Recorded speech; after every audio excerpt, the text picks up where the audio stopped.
my all dears, it's me, your biology teacher, Sir Suresh Kumar, lecturer biology at Government Boys Degree College, Umarkot. तो बड़ा आज आगे हम continue कर रहे हैं अपना लेक्चर नंबर 6 और आज का टाइटल है टॉपिक के स्मॉल इंटेस्टाइन जो है उसकी सेकंड रीजन जिसका नाम है जेजुनम। हम स्मॉल इंटेस्टाइन की जो फर्स्ट रीजन है डुडेनम, इसको अच्छी तरह से डिटेल में डिस्कस कर चुके हैं 5वें लेक्चर में।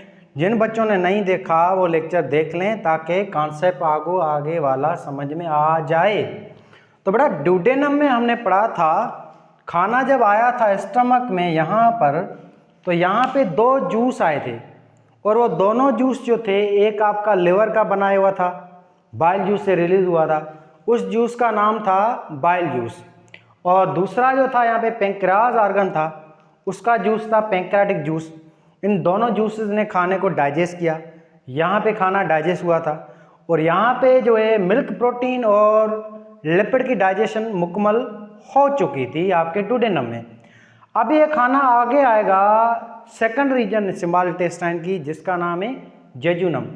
जेजुनम जो है इससे पहले ये आपका जो बेटा डुडेनम जो है इसमें एक और चीज़ भी थी जिसका नाम था बर्नर ग्लैंड, बर्नर्स ग्लैंड। ये ग्लैंड होते हैं आपके डुडेनम के खुद के, और ये ग्लैंड सीक्रेट करते हैं 2 चीज़ें, एक है white sticky fluid called mucus, दूसरा है साल्ट जिसका नाम था HCO3 यानी कि बाइकार्बोनेट आयंस। ये दोनों यहाँ पे pH को मेंटेन करते हैं और खाने को अच्छी तरह मॉइस्ट सॉल्युबल करेंगे। अब ये जो खाना है आगे आपका आएगा आपके स्मॉल इंटेस्टाइन की सेकंड रीजन में जिसका नाम है जेजुनम। जेजुनम कंटिन्यू करते हैं जेजुनम को। बड़ा जेजुनम जो है ये आपके स्मॉल इंटेस्टाइन की क्या है, सेकंड रीजन है। ये आपके स्मॉल इंटेस्टाइन की सेंट्रल रीजन है, ये आपके स्मॉल इंटेस्टाइन की बीच वाली रीजन है या मिडिल रीजन है, ठीक है बेटा। और ये जो जेजुनम होती है ये आपके स्मॉल इंटेस्टाइन की सेकंड लार्जेस्ट रीजन है। क्या सेकंड लार्जेस्ट रीजन है? फर्स्ट लार्जेस्ट रीजन जो है वो इलियम है जिसकी साइज है 3.6 मीटर।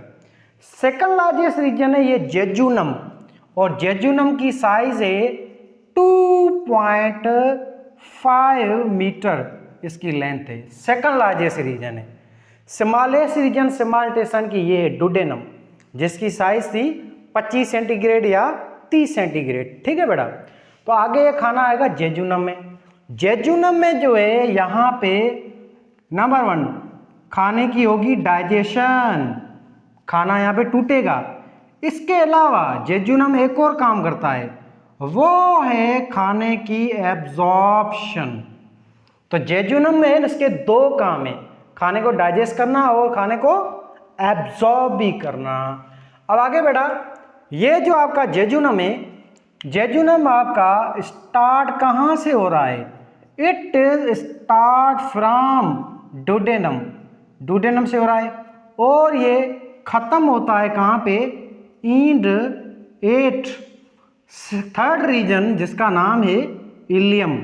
ये इलियम पे खत्म हो रहा है, ये रीजन को हम कहेंगे जेजुनम। जेजुनम भी क्वाइल स्मॉल इंटेस्टाइन की रीजन है। अब यहाँ पे जो खाना डाइजेस्ट होगा बेटा, खाना डाइजेस्ट होगा और ये डाइजेशन होगी खाने की, वो होगी by on enzymes of jejunum. यहाँ पे जेजुनम के खुद के 6 टोटल एंजाइम होते हैं जो खाने की डाइजेशन करेंगे। कितने एंजाइम बेटा है? 6 एंजाइम। किन बुकों में 5 लिखे हुए एंजाइम, किन में 6 लिखे हुए हैं। अब ये जो 6 के 6 एंजाइम हैं ये बेटा जेजुनम के खुद के होते हैं और वो एंजाइम ये होते हैं। एक होता है एंजाइम नंबर 1, इसका नाम है माल्टेज एंजाइम। दूसरा यहाँ पे एंजाइम है, इसका नाम है लैक्टेज एंजाइम। तीसरा यहाँ पे एंजाइम बेटा आता है, इसका नाम है सक्रेज एंजाइम। सक्रेज एंजाइम का दूसरा नाम है invertase enzyme, it is also known as invertase enzyme. चौथा एंजाइम आता है यहाँ पे, इसका बेटा नाम है पेप्टाइडेज एंजाइम। पांचवा यहाँ पे एंजाइम आता है, इसका बेटा नाम है न्यूक्लियोटाइडेज एंजाइम। यहाँ पे छठा और आखिरी एंजाइम आता है, इस एंजाइम का बेटा नाम है न्यूक्लियोसाइडेज एंजाइम। जो बच्चे एनसीईआरटी पढ़ते हैं उनके अंदर ये छठा एंजाइम लिखा हुआ है जिसका नाम है न्यूक्लियोसाइडेज। बाकी जो बच्चे हैं Punjab text, Sindh text, federal वाले, वो याद रखें कि जेजुनम में 5 एंजाइम होते हैं, माल्टेज, लैक्टेज, सक्रेज, पेप्टाइडेज, न्यूक्लियोटाइडेज। छठा एंजाइम एनसीईआरटी में पढ़ते हैं इन 6 को। अब ये जो माल्टेज एंजाइम है बेटा, माल्टोज, लैक्टोज, सक्रोज, ये 3 शुगरें यहाँ बनी थी डुडेनम में, डायसेकेंड शुगरें। उन डायसेकेंड शुगर की यहाँ पे डाइजेशन होगी जुजेनम में। तो जेजुनम में जो डाइजेशन होती है वो नंबर 1 होती है डायसेक्राइड्स शुगर्स की। डायसेक्राइड शुगर है ना 3, माल्टोज, लैक्टोज, सक्रोज, ये तीनों शुगरें डिटेल में हम पढ़ चुके हैं चैप्टर 1 में। वो लेक्चर आपने नहीं देखा तो देख लें, माल्टोज, लैक्टोज, सक्रोज शुगर के बारे में। तो ये डायसेक्राइड शुगर यहाँ पे टूटेगी into their monomers called monosaccharide. ऐसे यहाँ पे दूसरी जो डाइजेशन होगी यहाँ पे वो होगी डाइपेप्टाइड की। यहाँ पे डाइपेप्टाइड्स जो हैं वो टूटेंगे finally into monomers called amino acid. दूसरा यहाँ पे डाइजेशन जो होगी बेटा वो न्यूक्लियोटाइड की होगी, और यहाँ पे न्यूक्लियोटाइड्स जो हैं वो टूट जाएंगे इनटू न्यूक्लियोसाइड में। और नेक्स्ट ये एक एंजाइम है न्यूक्लियोसाइडेज जो तोड़ेगा आपके न्यूक्लियोसाइड्स को इनटू राइबोज शुगर या pentose sugar plus nitrogenous bases में। तो 4 चीज़ों की यहाँ पे होती है डाइजेशन, 4 चीज़ों की, डायसेक्राइड शुगर की, डाइपेप्टाइड की, न्यूक्लियोटाइडेज की, न्यूक्लियोसाइड की।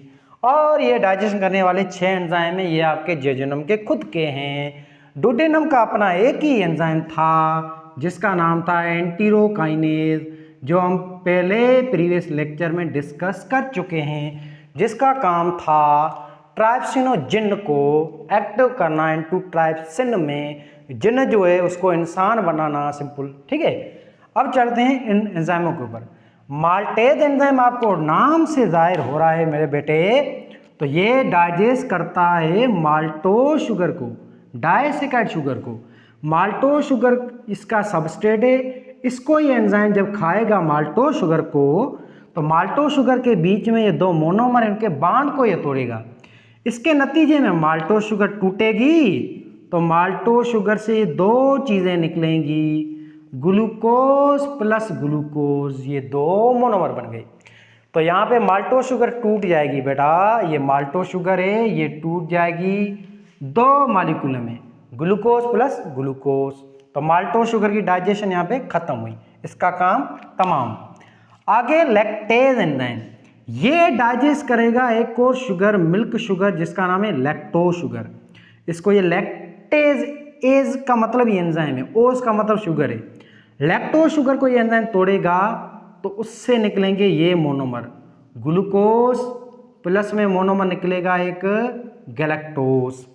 ऐसे सक्रेज एंजाइम शुगर कैन या कैन शुगर को तोड़ेगा, और ये शुगर जो है सक्रोज शुगर, इसको ये तोड़ेगा तो सक्रोज शुगर से बेटा क्या निकलेगा, एक फ्रक्टोज शुगर का मॉलिक्यूल, सी शुगरें हैं सारी। दूसरा इससे निकलेगा ग्लूकोज, ये 2 मोनोमर निकलेंगे आपकी इस शुगर से। पेप्टाइडेज जो है ये एंजाइम तोड़ेगा डाइपेप्टाइड को, 2 अमीनो एसिड है ना जुड़े हुए, इनको तोड़ेगा। तो ये 2 अमीनो एसिड टूट जाएंगे आपस में, तो यहाँ पे बन जाएगा क्या, अमीनो एसिड। ऐसे न्यूक्लियोटाइडेज तोड़ेगा न्यूक्लियोटाइड को, फिर न्यूक्लियोटाइड जो हैं वो टूट जाएंगे इनटू फास्फोरिक एसिड और न्यूक्लियोसाइड में। न्यूक्लियोसाइड हम बेटा कहते हैं जब राइबो शुगर और नाइट्रोजन बेस आपस में जुड़े हुए हों तो इन दो चीज़ों को कहेंगे न्यूक्लियोसाइड। फिर न्यूक्लियोसाइड को डाइजेस्ट करेगा न्यूक्लियोसाइडेज एंजाइम। ये न्यूक्लियोसाइडेज एंजाइम न्यूक्लियोसाइड को तोड़ेगा, फिर न्यूक्लियोसाइड टूट जाएगी, इससे निकलेगी राइबोस शुगर और प्लस में से निकलेंगे nitrogenous bases, adenine, guanine, cytosine, thymine, uracil. ये 5 नाइट्रोजन बेस हैं जो यहाँ से रिलीज होंगे। तो फाइनली क्या हुआ बेटा, ये सारी चीज़ें डाइजेस्ट हो चुकी हैं। यहाँ पे आपकी डाइजेशन खत्म होती है, किन किन की? यहाँ पे जुजुनम में बेटा डाइजेशन जो है वो कंप्लीट हो रही है इन चीज़ों की। यहाँ पे जुजुनम में डाइजेशन कंप्लीट हुई है आपके प्रोटीन की, जुजुनम में डाइजेशन कंप्लीट हुई है आपके न्यूक्लिक एसिड की, जुजुनम में ही आपकी डाइजेशन कंप्लीट हुई है कार्बोहाइड्रेट की। ये 3 पॉलीमर जो है फाइनली डाइजेस्ट हो चुके हैं यहाँ जुजेनम में। तो जुजेनम के बाद आगे ये खाना जाएगा इलियम में ना, तो इलियम में जब खाना आएगा तो याद रखें उस खाने में कोई पॉलीमर नहीं होगा सिवाय एक चीज़ के, सेलुलोज के। सेलुलोज जो शुगर है वो कहीं भी डाइजेस्ट नहीं होती है हमारे ह्यूमन बॉडी में, क्योंकि अपनी बॉडी में उस सेलुलोज शुगर को डाइजेस्ट करने वाला कोई एंजाइम है ही नहीं। उसको डिस्कस हम आगे करेंगे लार्ज इंटेस्टाइन के अंदर, ठीक है ना बेटा, वहाँ के कैकम के पार्ट में।